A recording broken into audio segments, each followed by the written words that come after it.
you out, man. Tidal's still up and running at the end of the day. Like when a black man came and said, I'm gonna do my own streaming network, I never seen Jay-Z so-called take a public L until he did that, until he stepped out and said, this is what I'm gonna do now. They putting up like 80% of the fans won't buy the album. Are you sure it's $20? I got 20 million Instagram followers, and that's cap. You know, it's like niggas walking around with 500 million. They ain't that much more famous than me. But if you just take the conversion rate, 5% of that 20 million would be 1 million records. Think about this. They be having, I don't play wax. No knock to the fans. It's beautiful to do, got the fuck Adidas record and everything, but I don't play records. I don't play CDs. So we be spending half our time as artists focus on the music, the other half trying to do the Trav and Taylor Swift numbers.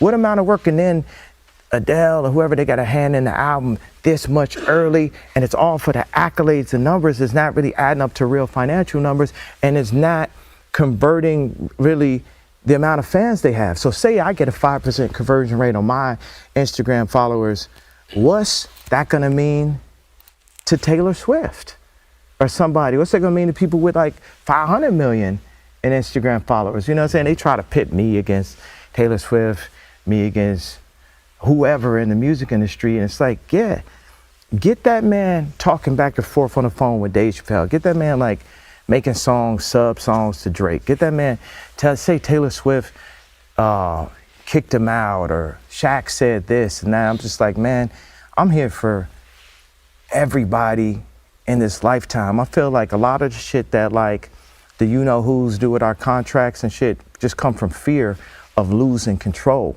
And mugs just don't play fair. They put information in there, they pay off the lawyers, and they put you in a situation where you ain't gonna make no money from it. But now you got TikTok, you got streaming.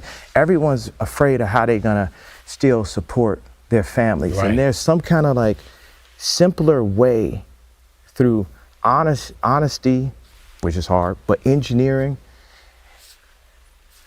to make, you know, people say you can't make everybody happy, but I've seen situations where a song makes everybody happy. I've seen, you know, water pipe, like LA, they got the LA River closed off and shit. Attention to all my independent artists. The music industry does not want to see you win. So one of the things I really like about this clip from Ye is he kind of breaks down the way the music industry doesn't want to help you at all unless you're in the system. So to be in the system, you need to have a record deal. What a lot of people don't explain to you about these record deals is they can give you $200 million up front. They give you $1 million up front, and that deal is in advance. So it's basically a loan from a bank. Only the interest is usually 3 times the amount because they expect your records to do a certain amount of numbers. Now, when you're hot and you're popping on the internet, maybe you got a nice little following, they kind of want to sign artists who are safe bets. So that's why you don't see a lot of independent artists who are small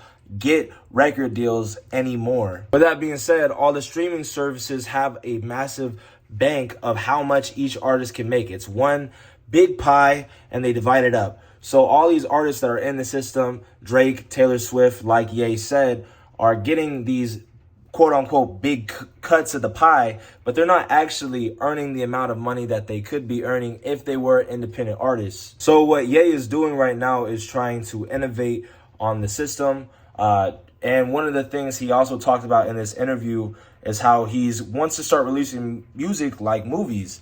And one of the things I want to tell all you independent artists, whenever you are making music, whenever you put it out, don't just put it out. Make it into a moment and make it into a memorable moment for your fan base. That is going to be the only way that your music becomes a part of their life and sticks with them, like this Vultures album. Go ahead and leave a like and subscribe on this video. My name is DEEPSIDE with a $. My Instagram is at DEEPSIDE999. On this channel, we talk a lot about independent artistry, the music industry. It's something that's kind of been a passion of mine, and I want to start talking about it a lot more. Give strategies for independent artists and build a community around independence. My music can be found linked down below in the description. Go buy some merch from me at DEEPSIDE999.com. I appreciate you guys. Leave a like and subscribe. Peace.